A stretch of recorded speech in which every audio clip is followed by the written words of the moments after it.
right, what do we have here today?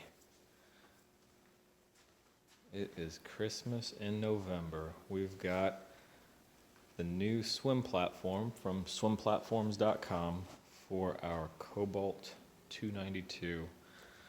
We're going to pry this crate open and see what we've got here.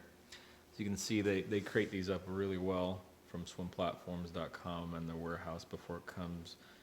We made sure to request a lift gate on the truck that was doing the delivery so that they were able to get it out to the ground and into our garage without any problems. And if it's anything like the last one we had, it should be packed up really well and nice and safe inside the crate. They make these crates in-house before they ship the swim platform out to your house, and they do a really good job of making sure it gets to you in one piece without any sort of damage. So let's get these propellers off the box and start prying this thing open.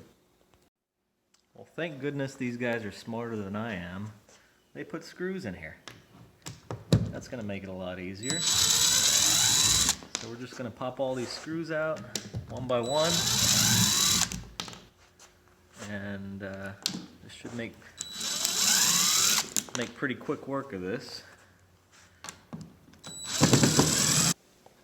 All right, let's see what we've got in here. Wow, they did a really good job of packing this thing well. You can see there's supports in the crate on the inside as well, running crosswise.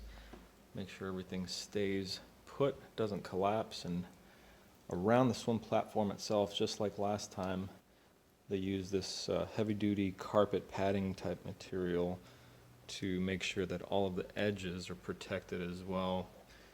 That right there, already installed, is the long drop-down double wide step swim ladder that's underneath the swim platform. That center part is the big air vent underneath the swim platform, or on top of the swim platform, to let air out when there's waves and such. We've got our support rods there, 4 of them for our particular boat, with a single dual prop out drive, and then all of the hardware there that we're going to use for installation.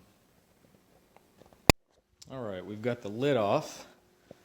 And just to show you the quality of these swim platforms, this is the underside. And even on the underside, you can see how nicely they cut it, how good the finish is. They've got good fiberglass coverage over the entire frame. There's nowhere where water penetration is going to be an issue. All the cut edges are sealed really well. They do a really good job of building these and making sure that they're going to last the life of your boat. So far, pretty impressed, just like last time on our previous Cobalt. It looks pretty good, and hopefully we'll have some time here in the next week or two to do a fit up and maybe get it installed if we've got enough time. Hope you enjoyed this unboxing video, and make sure to subscribe for the next few update videos where we do the fit up and step by step on the installation.